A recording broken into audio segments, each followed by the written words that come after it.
بینەرانی دەنگی بەردەڕەش سڵاتان لێبێ لە بەرنمەیەکی دیکەی بۆچوونی هاوڵاتیان گەیشتنە وڵاتان.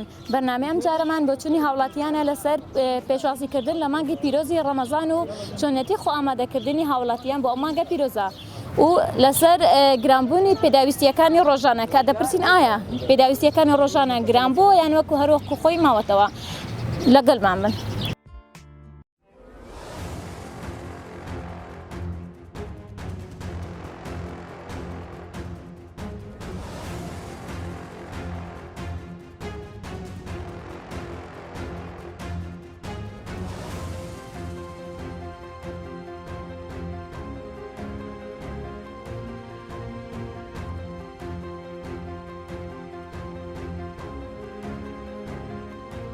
سڵاو لێبێ.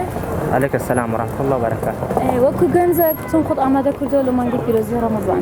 وەکو مسلمانێکی جیهانی خۆم تەواو ئامادە کردووە بۆ مانگی ڕەمەزان کە مانگێکە مسلمانە پێدەناسرێتەوە بە هەموو شوێ خۆم ئامادە کردووە بۆ مانگە پیرۆزە. دەستخۆش بکەن. وەکو هاوڵاتیەک ڕاتیە لەسەر نرخی کەلوپەل گران بۆ یانەکو نرخەکانی وەکو خۆی مایتەوە؟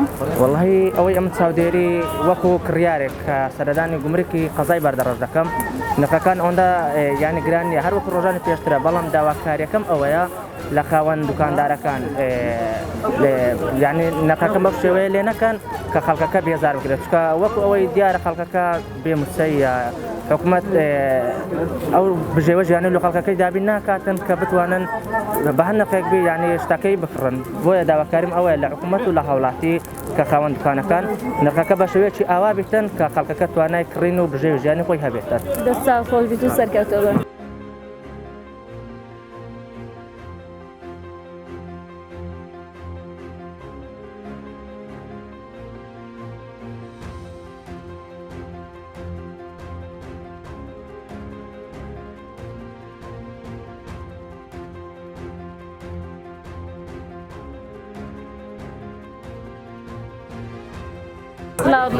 عليكم السلام.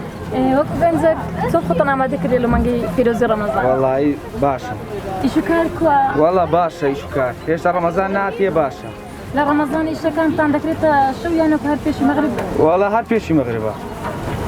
نرخەکان کووە گرانتان نەکردووە؟ نا والله وە خۆیتی. هەروەکو خۆیتی دەستکاری ناکەنیش نا والله نا والله. عالە فەقیرە. دەستا خۆش بیت و سەرکەوتەوە ئینشاءالله. سلااو لێبێ سلااوەتۆش بەخێر بێ. ئێمە لە دەنگی بەردەڕەشەوە بەرنامەی بۆچوونی هاوڵاتیان لەگەردین تۆوەکو ئافرەتێک چۆن خۆت ئامادە کردووە لە مانگی پیرۆزی ڕەمەزان؟ پێشێکی پیرۆزبایی خۆماڕاستی هەموو مسلمانانی کوردستان دەکەم. ئەگەر ئێمە لەو یازدەمانگەی کە پێش ئێستا بەڕێما کرد تاوان و گوناهی زۆرمان ناوید بێگومان هەموو مسلمانان ئەنجام داوە سەرپێچی خۆیان تێدا کردووە بە ئەم مانگە بکەینە مانگی پاکردنەوەی گوناهەکانمان خۆمان ئامادە بکەین بۆ ئەوەی بە جوانترین شێوە قورئانەکانمان بخوێنین و کوتنی قورئانی زۆری تێدا بکەین و هەوڵ بدەین تەراویحەکانمان بە جەماعەت بکەین نوێژەکانمان بە جەماعەت بکەن سونەتەکان و فەرزەکان هەموو شتەکانمان تێدا بکەین. وەکو هاوڵاتیەک لە نرخی کەلوپەلەکان ڕازی گران بووە لە هەموو جێیەکان وەکو یەکە نرخی کەلوپەل؟ وڵا تا ڕادەیەک شتیان زۆر گران کردووە چونکە ئەڵێن دۆلار گران بووە بەڵام من حەز ناکەم کەوا ئەگەر دۆلار گران بێتیش بەڵام بەڕادەیەکی ئاوا زۆر نرخەکان گران بکەن لەبەر ئەوەی ئیشوکار نییە ئیشوکار کەمە دەبێت دوانی ژباری هاوڵاتان بزانین و بەرچاو بگرن. دەست خۆش.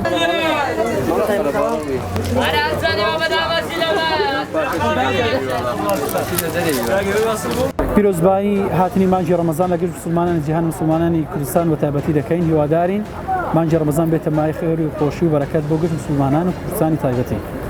بەڕاستی ئێمە داوا لەلایەنی پەیوەندیدار دەکەین وەکو ڕقابە کەوا پێویستە لە هەموو شوێنەکان چاودێریکی چڕ و پڕ بکەن بۆ ئەوەی نەتوانن خەڵک بە کەیفی خۆی سعر بەرزکاتەوە. کاتی دەگەینە مانگی ڕەمەزان بە تایبەتی ئێستا دەبینی سعرەکان دووقات و سێقات دەچنە سەری کەواتە پێویستە لەسەر لایەنی پەیوەندیدار ڕقابەیەکی تونند شەدید و ئیجراعاتێکی یاسایی لەگەڵ ئەو کەسانە بکەن کەوا بە ناشەرعی بە ناشایستەی سعر بەرز دەکەنەوە. هیوای سەرکەوتن بۆ هەموو لایەک دەخواست.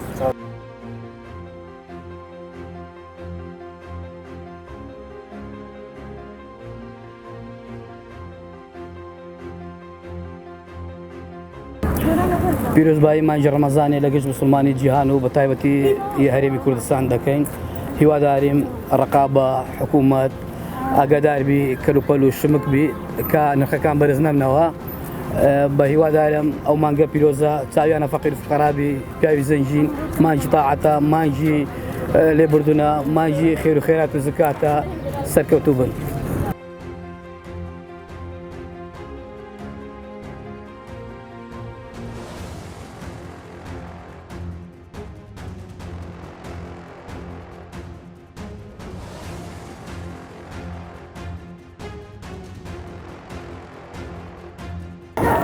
بەلە بینەرانی دەنگی بەردەڕاش لێرەوە گەشتنە کۆتایی بەرنامەی بۆچوونی ئەو جارەمان تاوکو بەرنامەیەکتر و بۆچوونێکی تر بخواتان دەستپێنین خواتان لەگەڵ.